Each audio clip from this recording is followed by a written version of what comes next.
to the Hypnotic Bedtime story. Please lie down, be comfortable, relax, close your eyes, and listen to my voice. Breathe in and breathe out. Let your body let go of all tension. And before we begin, I will give you an update. For most listeners, sleep through the majority of the story. If you do fall asleep at any time in this story, please do not worry. You will be updated at the beginning of the next episode. Up until this point, you have been sitting on the front porch of your cabin in the mountains, when before you saw a strange dark spot that turned into a ball that you followed up to the top of the hill. Later, this ball turned into a metal rod. You took this rod to the top of the hill and planted it in the ground. Up from under it rose an old creaky elevator that you rode way up into the sky, and it dumped you out to fall for a time, but also out of the elevator came another orb, and it turned into a bubble and landed you safely on the ocean, where you sunk to the bottom and visited a very strange world under the sea, all made up of strange plants and fish-like animals that made their own light in the dark depths of the ocean. After you visit, you and your bubble return to shore, where your bubble popped and you found another elevator, this one shiny and new. You rode this elevator up to the very top floor, where it opened in the sky, and this time you didn't fall out. A giant lead zeppelin, all old and covered with rust and weeds and moss, pulled up and you got on board. The zeppelin was inhabited by two people, Bill and Bob, and a multitude of giant human-like ants about the size of a person. You were led through a maze of hallways and ups and stairs and shown to your room that had the same bed in it that you had in your cabin. You went to bed there and fell comfortably asleep, listening to the sounds of the engines from the Zeppelin. And this is where our story begins. Now breathe in and breathe out. Let your tension go and focus on your breathing. Just pay attention to your breathing. Let it relax and come naturally. As you focus on your breathing, you may notice it slowing down. It helps sometimes to imagine your breathing to be that of a sleeping newborn baby. With each breath, all the muscles in your body are letting go of their tension as you feel your body getting heavier and heavier and sinking into the bed. This is a very pleasant feeling. Your mind is completely empty. You're clearing it of all upsetting and distracting thoughts. Your mind is completely empty and just hears my voice. As you breathe in and breathe out, you feel warm, loved, and comfortable. You feel yourself floating in the soft blackness as you're drifting off to sleep. You will drift off into almost sleep, almost, but not quite. You will still be able to hear my voice. Now breathe in and breathe out. Now as you listen to my voice, you may notice how my words and form pictures in your mind. Sometimes these pictures appear like words. They form words, and you can watch them scroll across. You can choose what color these words are as they scroll across your mind's eye, and you can choose what the words look like. This can be very interesting, just to focus your attention on my words. Your mind's completely empty as you're drifting deeper and deeper. Right now, the only really important thing is to focus on my voice and drift deeper and deeper into this feeling. This is a very pleasant feeling. Your body feels very, very heavy as you feel it sinking into the bed, and your mind feels light and free as you let it drift and wander, drift and wander, as you enjoy the story. Now you're going deeper and deeper into almost sleep. Almost, but not quite. You enjoy falling asleep. You enjoy listening to my voice. Your body feels warm, loved, and comfortable. As you listen to my voice, your mind can make pictures, and it can be interesting for you to watch these images and feel the feelings associated to them.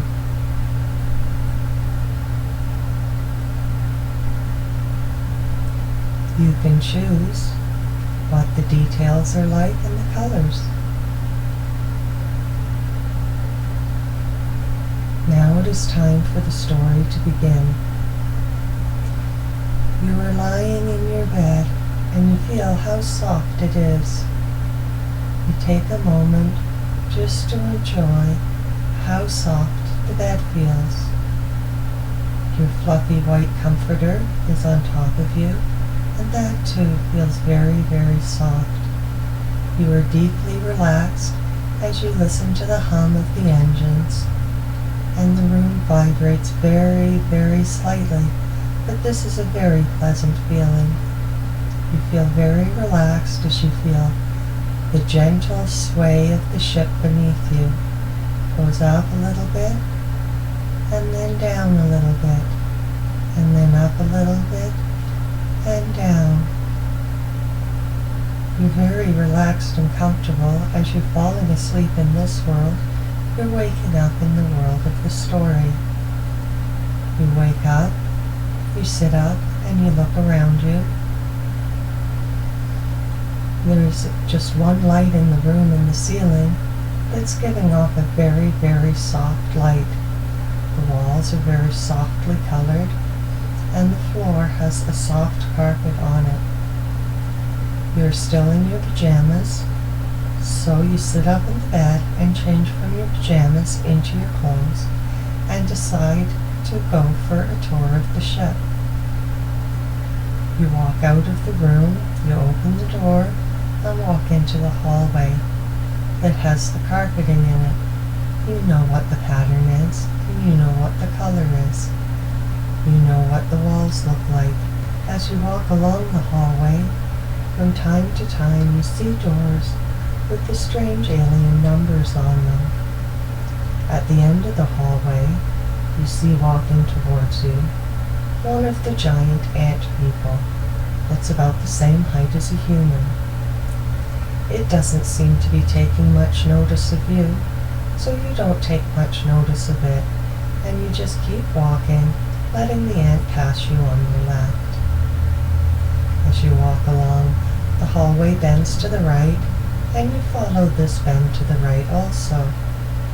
And you're walking along, and you look down at your feet, and you see them treading on the brightly colored carpet. You hear your name being called, so you look up, and you see Bill and Bob standing there, both with big smiles underneath their bushy black mustaches. Bill or Bob says, "Oh, we're glad you're awake." And they come up and again shake your hand very warmly and pat you on the back. Very, very glad to see you. Bill or Bob says we'll be taking you up to the bridge to meet the captain. You're very glad of this, so you walk along the hallway and walk along another hallway, and you turn left and walk for a while and then right, and then you come to a set of metal stairs. Under your bare feet, the metal grid feels a little sore and tender, so you step back down again. And Bill or Bob, they look exactly the same, so you're not sure which, hurries off to get you a pair of shoes. As you're waiting, you ask Bill or Bob, you feel too polite to ask, what exactly it is you're doing here and why. You explained that you understood that the orb that turned into a bubble took you to visit the fish, but that didn't explain the metal rod or the elevators or this giant zeppelin. This didn't seem to be anything to do with Soliloquy, your fish friend. Bill or Bob laughed and said, oh, the fish had you for a while, but you're not for them. We have work for you here. You're very important for us.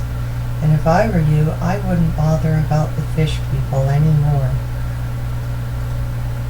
So you found that kind of odd, and just as you were pondering that, Bill or Bob came up with a pair of old slippers, just like your old slippers, exactly the same, but not quite.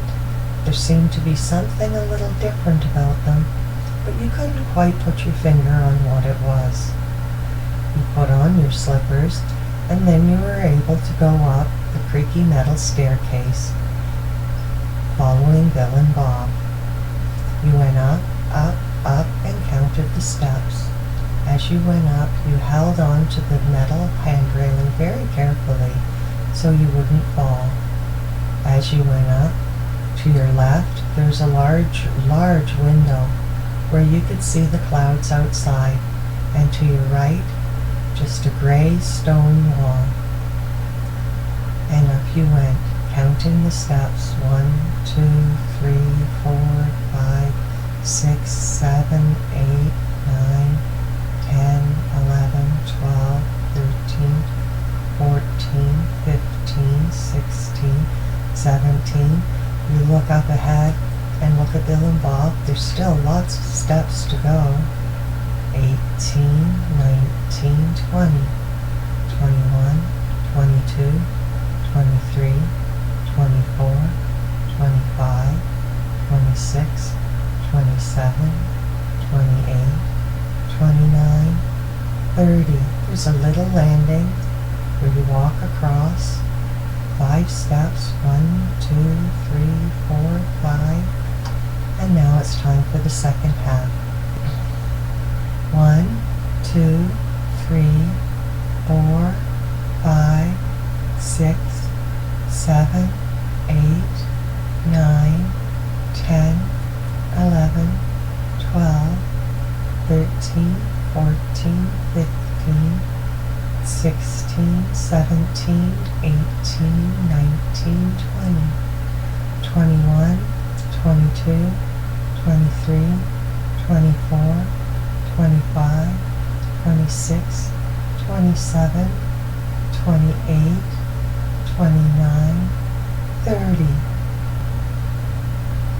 And then you're at the top of the stairs, and with a slight creak, the door is open to the bridge. You follow Bill and Bob in, and see there's a room with about a dozen people in it, all looking at screens or working knobs and dials, all different kinds of people, and all wearing the same clothing, white pajamas. All these people are human, and they all look very clean and happy as they're going about their work. They mutter to each other and laugh sometimes. Across the bridge towards you comes a striking little woman with jet black hair, tied up in an elaborate bun on the top of her head.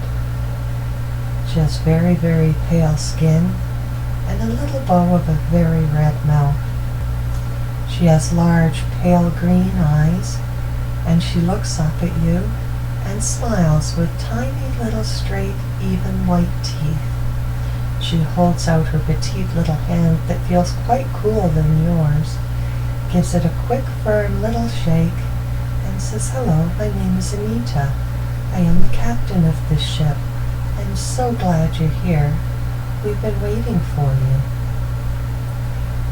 You smile and tell her that you're glad she's been waiting for you because you don't know why you're there and would like to know. She said, "Well, why don't you come to my ready room and I will explain the reason for your mission." So you follow her across the bridge and up against the wall on the opposite side of the room from the door you came through is another door, and she leads you through with Bill and Bob into a room with a large wooden oval table surrounded by high-back padded black leather chairs. You take one of these chairs and she takes the one across from you at the table, folds her little hands one on top of each other on the shiny wooden surface.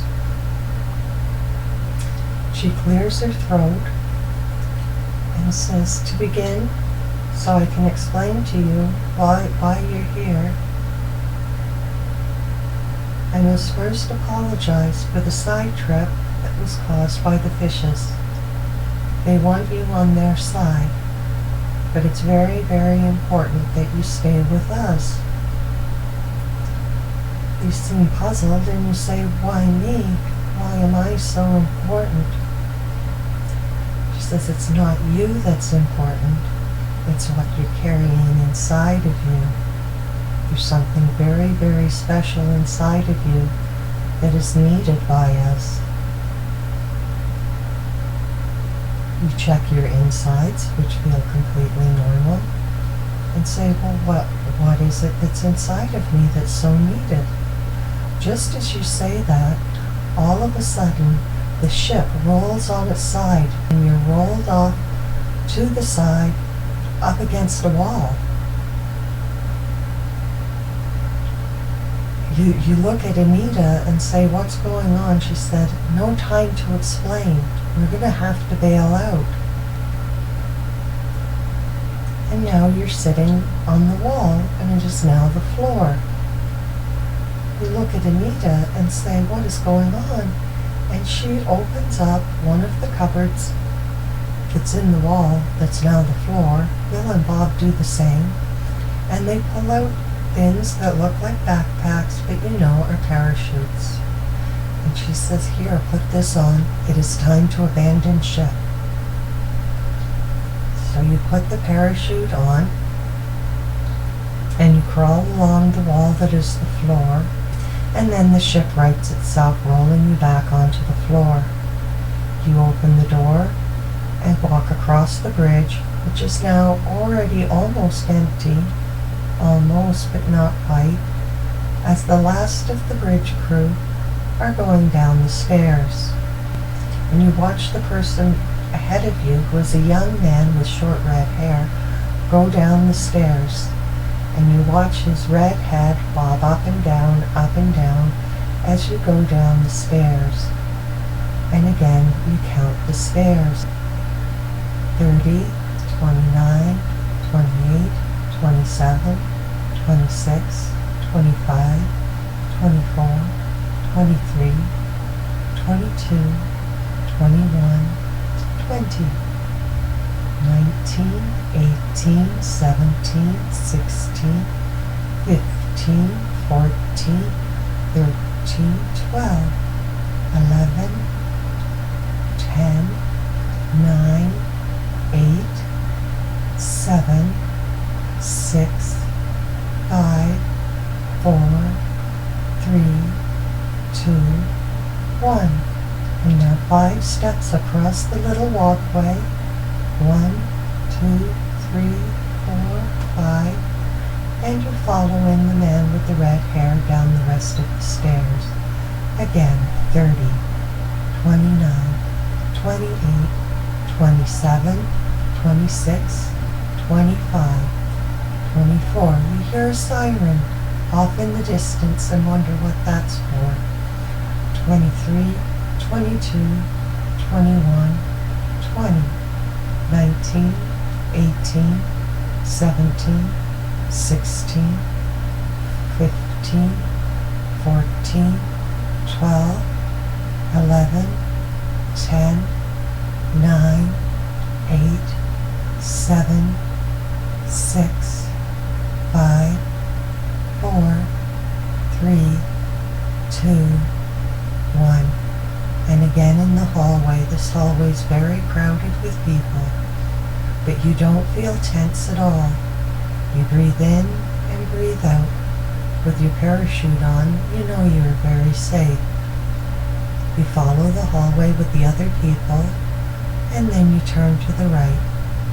And you notice at the end of the hallway there are two large doors that are open to the outside. And that the people, all wearing parachutes, are jumping out, but there aren't any ants. You find this strange, so you follow the rest of the people, and you get to the edge, and you hesitate for a moment looking down at the clouds, feeling how very high up in the air you are. But you don't want to slow everyone down, so you jump off into the air, and again you feel like you're flying. Flying with the other people around you flying. Nobody's pulling their parachutes yet, and you feel the cold air against your cheeks, pushing your hair back. You feel the cold air rushing through your tracksuit. You feel very awake and alive. You think this is the most awake and alive you've ever felt in your life.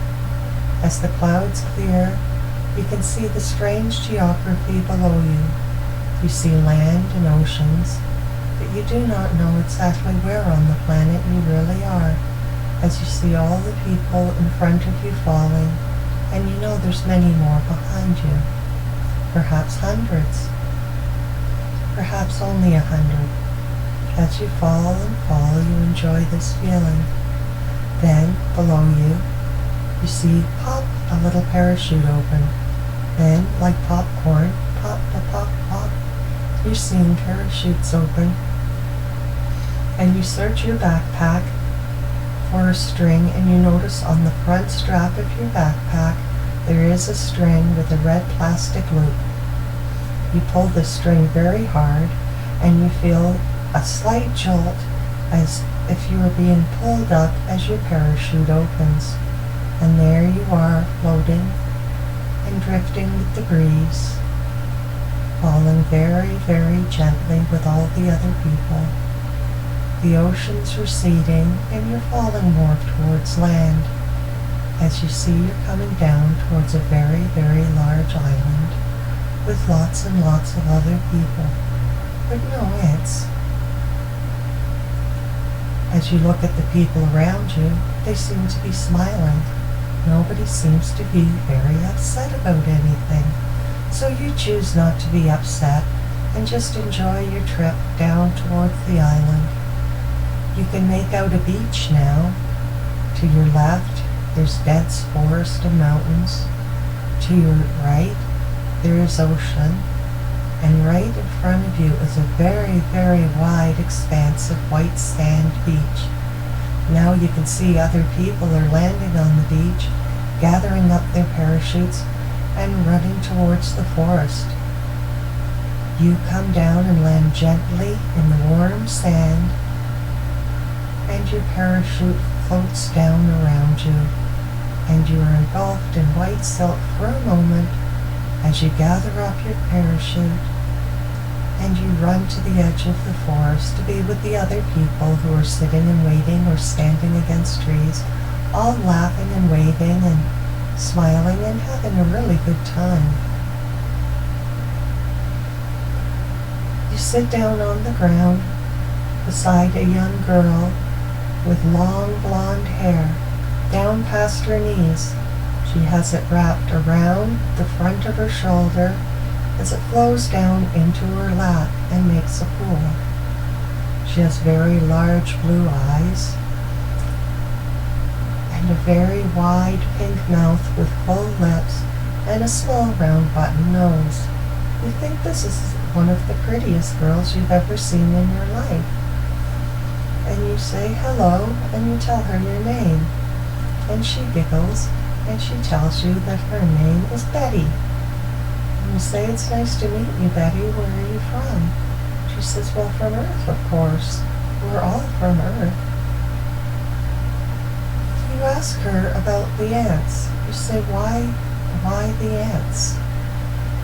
And she just shrugs and giggles and says, why not? And you look up and you see Anita, the captain's coming towards you, smiling and saying, I'm so glad you're safe. Everybody unhooks their parachutes and leaves them where they are. And Anita says it's time to go for a walk on the beach to go find the staircase. You say, the staircase? More stairs? She says, yes, but this one will be very special, and I'm so glad you're with us, because there's someone we're going to need you to meet. You wish you had more time for explanations as Anita begins issuing orders at people to line up on the beach and to begin walking towards the sunset. The sky now is beginning to turn red and orange and gold. You can imagine what the sunset would look like, because you've seen many beautiful sunsets before. I'd like you to imagine the most beautiful one you've ever seen happening in front of you as you walk across the soft sand with you and about 100 of your friends towards the sunset. You ask the young man if he knows what's going on, and he laughed and just said, you must be new. I'll let the captain tell you what's happening. You're still very confused as you walk along the sand. To your right, you look and you can see the last of the sunlight sparkling on the water, and you hear the soft swoosh of the waves as they come onto the beach. To your left, you look and see the dense foliage, and you can hear the sounds of little birds and animals, and little bugs and insects making all kinds of interesting noises, and you decide to just enjoy your walk along the beach. So you walk, putting one foot in front of the other, and watch the sunset. As you walk along, you come to a place where the beach curves around, as you are on a peninsula. As the people go around the corner, you follow them, and around the corner, rising up out of the beach sand, you see a very wide staircase. The beach itself is quite wide, 30-40 yards, and this staircase stretches the whole width of the beach and is white and appears to be made out of marble. The staircase goes up for quite some time, and then it looks like there's something at the top, but you can't make it out. You know there's something there, but you can't make out what it is. You know it's large, but you see sky and something else as well. This is very puzzling, the way this is playing tricks with your eyes, but the people are walking up the staircase in their white pajamas, and they all seem so very happy and talking to each other. As you begin climbing the stairs, you look down at your faded blue track pants and your old yellow sweater, which is starting to look a little dirty now, and you wish you'd have worn something better. For some reason, you know you're about to meet some very important people, and you feel you're not quite dressed right for the occasion. But up the stairs you go, and again, on these stairs, you have several stairs in a row, then a short landing, and then several more stairs. You begin to count the stairs. 1, 2, 3, 4, 5, 6, 7, 8, 9, 10. And then you walk 1, 2, 3, 4, 5, 6, 7. And then the stairs. 1, 2, 3, 4, 5, 6, 7, 8, 9, 10.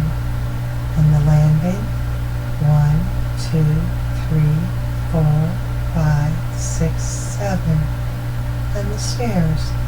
1, 2, 3, 4, 5, 6, 7, 8, 9, 10.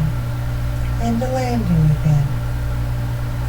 Then you come to the last set of stairs, and as you walk up them, you look up, and it's very plain before you what you're seeing. You're seeing a very large open area where the ground is also made of white marble like the stairs. In the middle of it, there is a large square marble planter where there are growing fruit trees, lemon and orange and apple. It seems very odd that these different kinds of trees are all in one place. And around the plaza, there are very large white buildings, all of them about 6-7 stories in height, that go back away from the open area for quite some time. These are very imposing white buildings that on the main floor have rows of windows and very large glass doors where people are going in and out, walking around, all of these people wearing pajamas. They all seem very happy as they talk to each other and go about their business. This is a very happy place. The sun is out here. It is not dark like it was a moment ago. It's brilliant and sunny, and the sun bounces off the white marble and sparkles in the green trees that are planted at regular intervals around the front of the buildings that form a square. You see Anita is approaching you with the same smile on her face, again always happy to see you. She says, "I'm so glad you made it up here. There's somebody I need you to meet in that building," and she points off to your left, slightly ahead. So you and Anita walk towards the very large building. You notice your other pajama friends are all wandering off in different directions, looking very happy to be where they are. As you get to the building, in the center, you notice there's a revolving door. You and Anita both go through the revolving door, and on the other side, there's a large, broad hallway, all in white marble, with a white marble floor, and there are white marble benches with people sitting on them, all chatting very happily to each other. Anita takes you along the hallway, and you turn right, and there is a big sign that says "Elevator out of order." Anita huffs and puffs and says, "Oh my goodness, not more stairs." And to her left there is a man who is obviously a janitor wearing gray pajamas with a mop and bucket. And she said, "What happened to the elevator?" And he said, "I don't know," this old man says gruffly, and scratches his whiskered chin.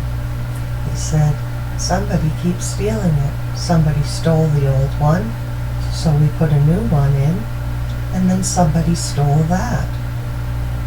And Anita took a look at you, gave a little wink, and put her finger up to her lips to motion you to stay quiet when the man said, "Do you know who stole the elevator?" And she said, "That's okay. We're perfectly happy to take the stairs."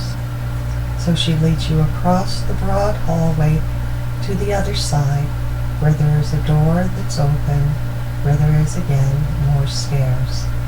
And you go up the stairs again, this time sets of 7, and around the corner.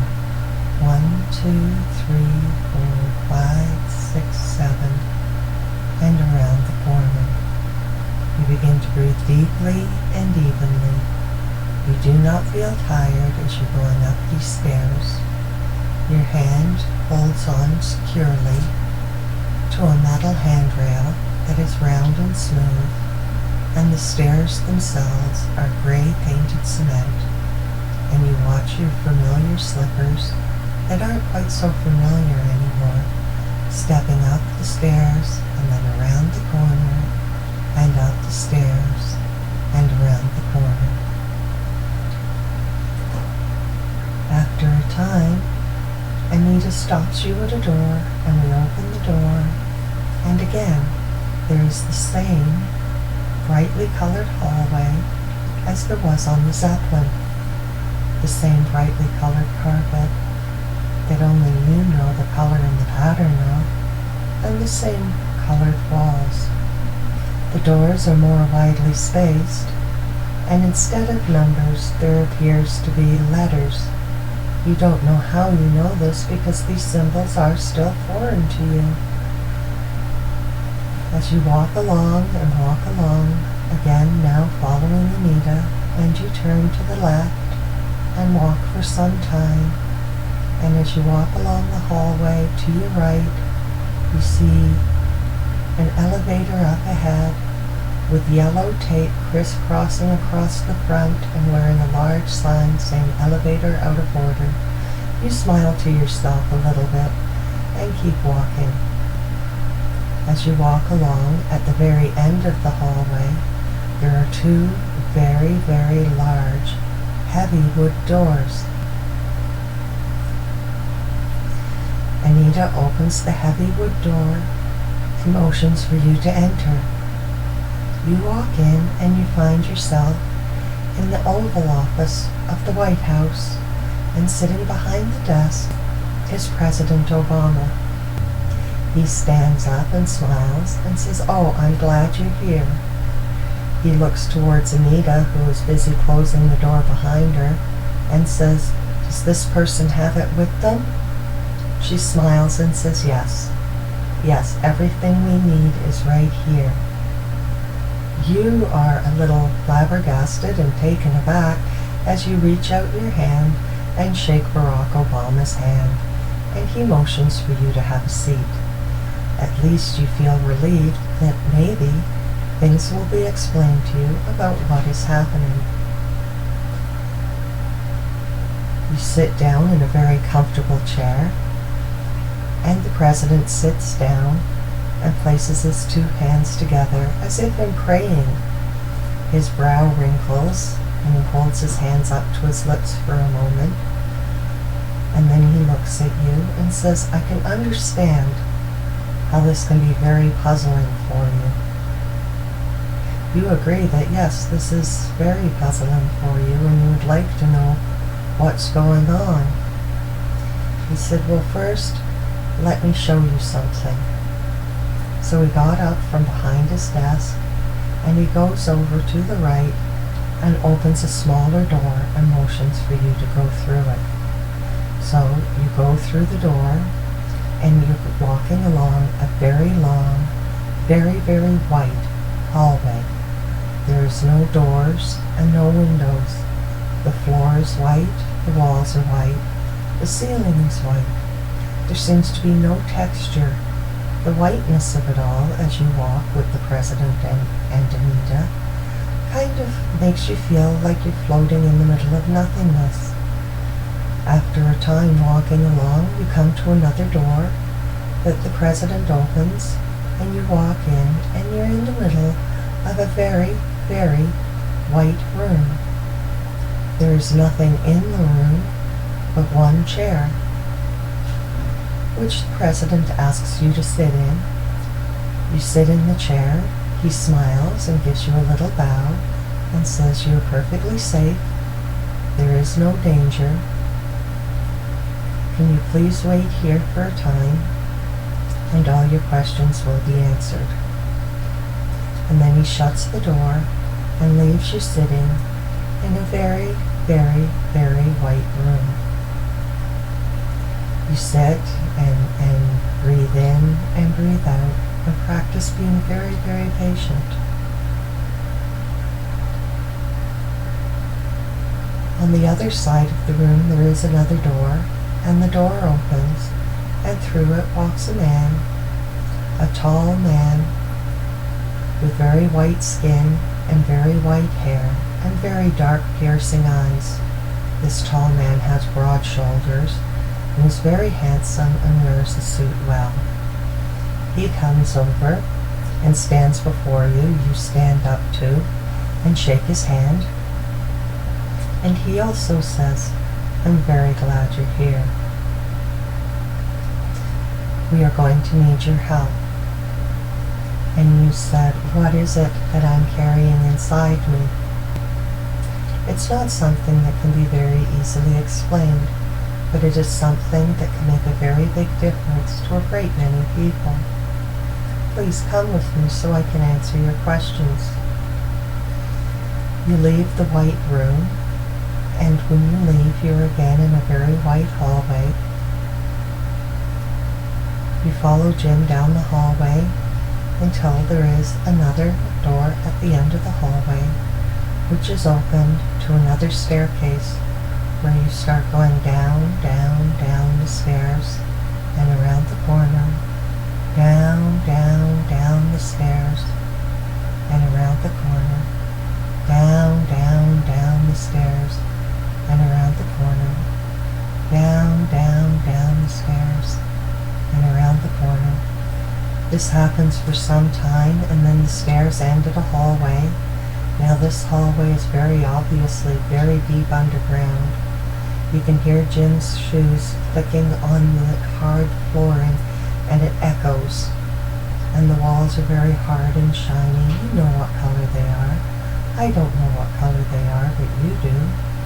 And here and there along the hallway, recessed in just a little bit, are metal doors of the same color as the hallway. At the end of the hallway, there is a door that Jim opens and motions for you to go through. You go through the door, and sitting in the middle of the room is a bed, the exact same bed from your cabin, with the fluffy white comforter and the fluffy pillows. On 3 walls, from halfway up to the ceiling, there are mirrors, and you know right away that these are one-way mirrors, that there will be people watching you sleep. You'd like to know who these people are. Right away you say, Jim, I know you're going to ask me to go to sleep here. I'd like to know who's going to be watching me.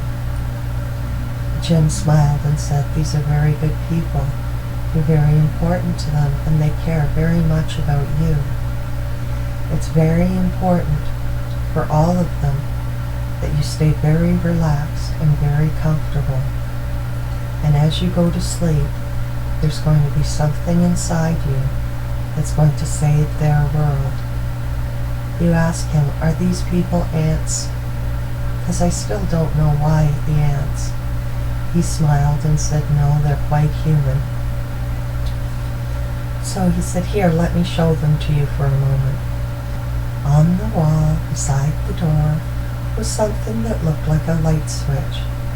He flicks the switch, and for a moment the mirrors turn into windows, and here and there around the room on the other side of the glass was about 8-9 people standing there. All of them looked about 25 years old, and they all had very blonde hair and very blue eyes, except for one person who was a very tall, very black, muscular man. All of them were wearing white pajamas. So these are my friends from somewhere else. He says, these people are very important to us and very important to you. And there's something inside you that is very, very important to them. You say, well, what is this inside you?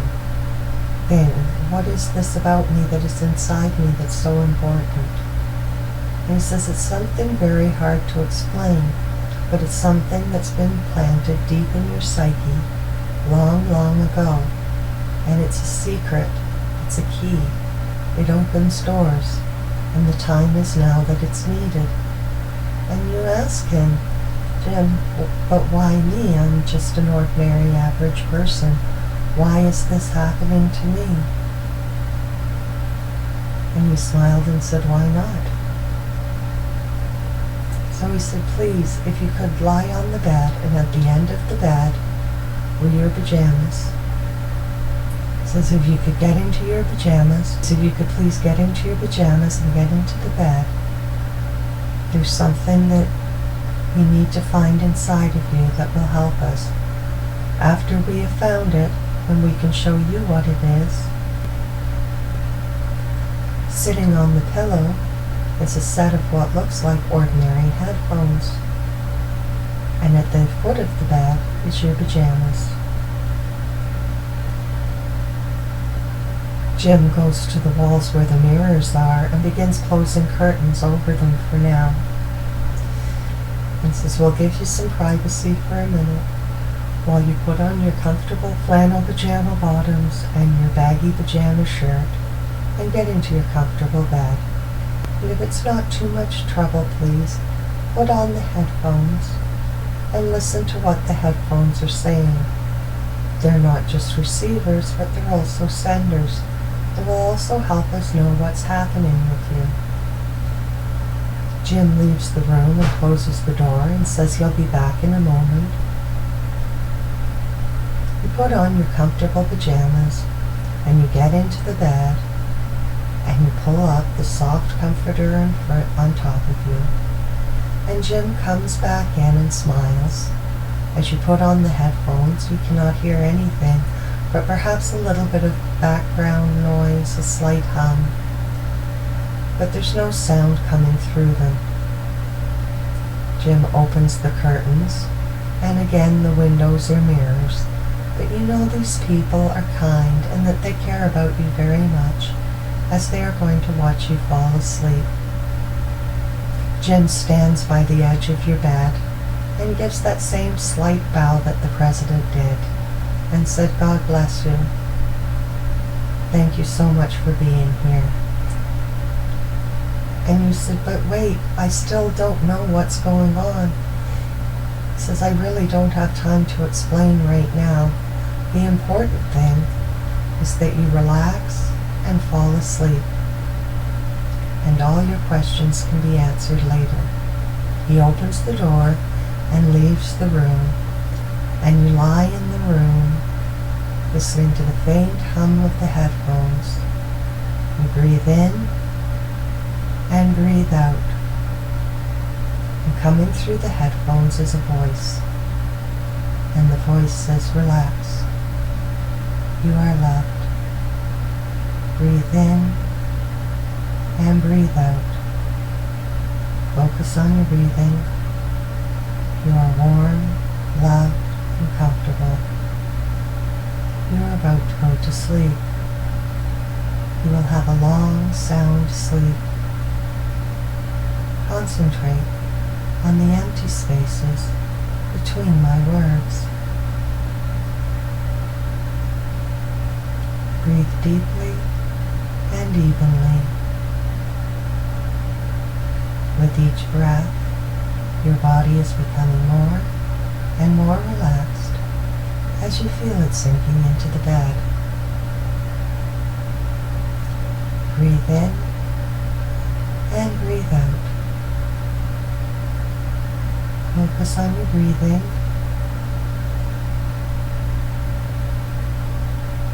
And feel your body relax, let go of its tension, and just drop into the bed.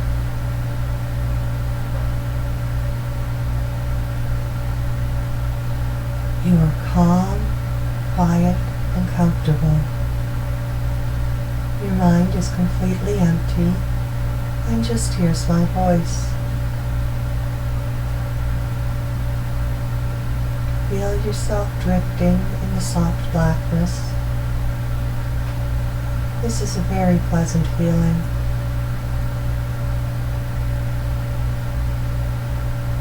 Right now, what is important is to focus on my voice and drift deeper and deeper into this feeling. You're very relaxed and you're drifting off to sleep. As you are now, you can let your mind drift and wander, as you fall deeper and deeper into this feeling. You are falling asleep, almost asleep, but not quite. You can still hear my voice. As you breathe in and breathe out, breathe deeply and evenly. Your entire body melting, melting, melting. It is so relaxed. You sink deeper and deeper into this calm, pleasant, quiet feeling. You feel warm, loved, and comfortable.